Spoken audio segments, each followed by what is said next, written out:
불자 여러분 반갑습니다. 자, 지난 시간에 서가모니 부처님의 열반제일을 맞이해서 부처님의 열반, 어떤 의미가 있는가라고 하는 말씀을 제가 불자님들에게 말씀을 올렸습니다. 그때 부처님의 마지막 최후의 말씀은 재행무상 불방일 정진이라고 했습니다. 존재하는 모든 것은 덧없다.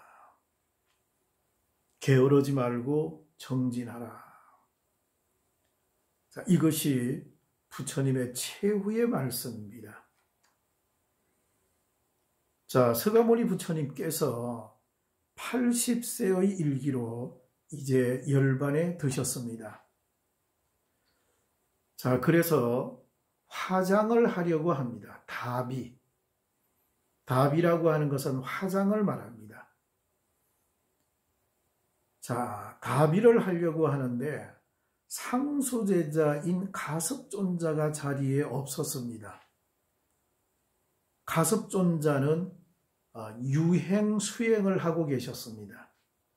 유행이라고 하는 것은 여기저기 다니면서 수행하는 것을 유행 수행이라고 합니다.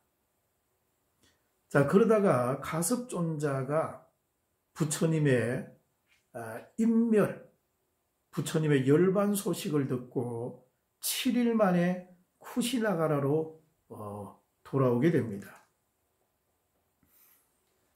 자, 가섭존자가 와서 부처님 시신이 있는 관에다가 엎드려 설피 울면서 애잔하게 예경을 올리니 부처님께서 이미 일주일 전에 돌아가셨는데 관 밖으로 두 발을 탁 이렇게 내보입니다.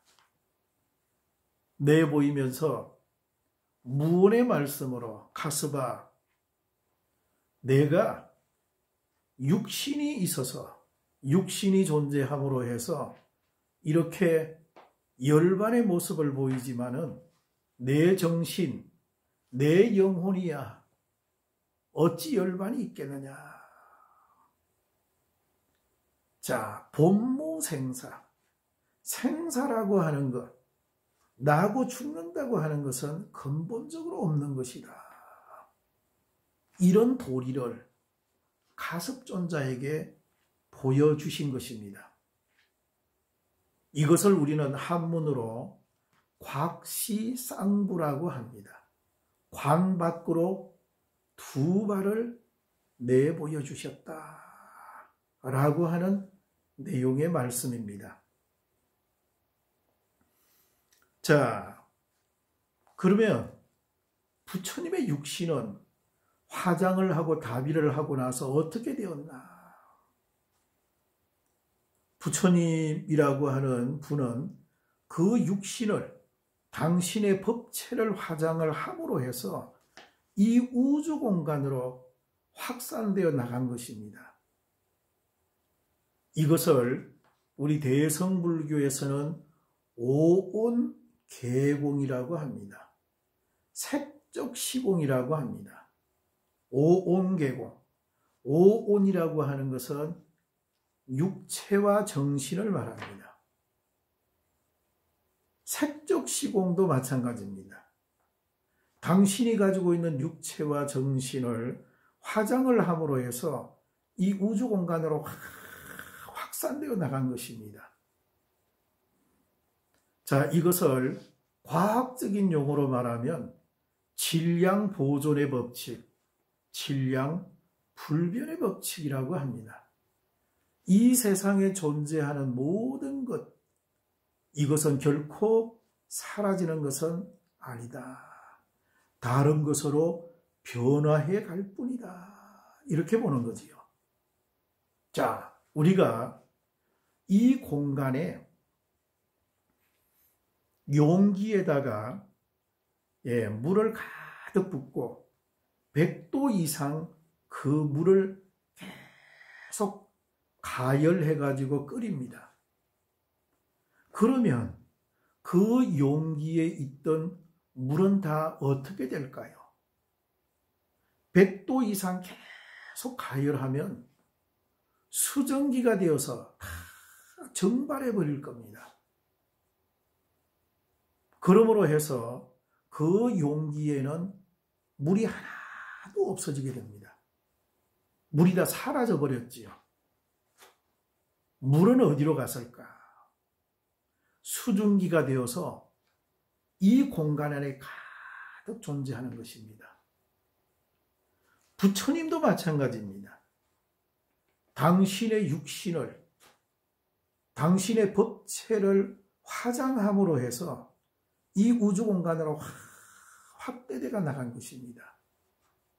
그래서 우리는 우주법계에 충만해 계시는 부처님, 시방법계에 가득 계시는 부처님 보살님이라고 우리는 말하고 있습니다.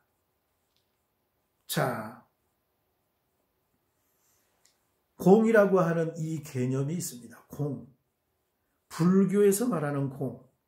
여러 가지 의미가 있지만은 공이라고 하는 것은 아무것도 없다 이런 뜻이 아니고, 공이라고 하는 이 개념 속에는 꽉 차 있다 이런 뜻도 있습니다. 뭐가 차 있느냐? 공기라도 꽉 차 있지 않습니까? 제가 조금 전에 질량 보존의 법칙이라고 하는 말을 했고, 그리고 이런 공간에서 물을 끓이면 수증기가 되어서 가득 존재한다고 했습니다. 우리는 눈에 보이지 않지만은 가득 존재한다. 완전한 진리라고 이렇게 말을 하고 있습니다. 공이라고 하는 개념 속에는 꽉 차 있다. 절대 완전한 진리. 이렇게 표현하고 있습니다. 자, 그래서 부처님은 육신의 한계를 버림으로 해서 진리의 법신이 되어서 우리 중생들에게 자비의 광명으로 다시 돌아오시는 것입니다. 자, 부처님이 이제 열반하시고 당신의 법체를 화장을 했습니다. 자, 그랬더니 이웃나라 8나라에서 부처님의 그 법신, 유골, 진신사리를 나누어 달라고 8나라에서 사람들이 모여듭니다. 그리고 강하게 부처님의 진신사리를 요구하게 됩니다. 유골, 그 법체, 부처님이 마지막으로 남기신 진신사리를 달라고 요구합니다. 이래서 부처님의 진신사리를 8개로 정확하게 나누어 가지고 각자 나라에 가서 탑을 세우게 되는데, 이 탑을 근본팔탑이라고 합니다. 근본팔탑. 세월이 200년이 지나서 인도의 아쇼카 대왕이라고 하는 분이 등장해서, 이 아쇼카 대왕이 지극한 불심이 아주 지극했습니다. 그래서 그 중에 7개의 탑을 허물어서 인도 전역에다가 부처님의 진신사리를 봉헌하게 됩니다. 인도 전역의 여러 군데 부처님의 스투파, 부처님의 탑을 조성하게 되는 거지요. 그래서 인도 전역에 있는 많은 불자들이 부처님이 그립거나 부처님이 보고 싶거나 부처님을 간절히 찾을 때, 이럴 때 그 스투파, 탑 앞에 가서 꽃을 올리고 콩약물을 올리고 지극하게 예경을 하는 것입니다. 사람들이 그 탑에 모여드는 거지요. 이럴 때 스님들이 지나가다가 여러 불자들을 모아놓고, 서가모니 부처님은 이런 분이다. 서가모니 부처님은 어디서 탄생하셔서 어떻게 수행하시고 어떻게 교화하시고 어떻게 부처님은 열반하셨다.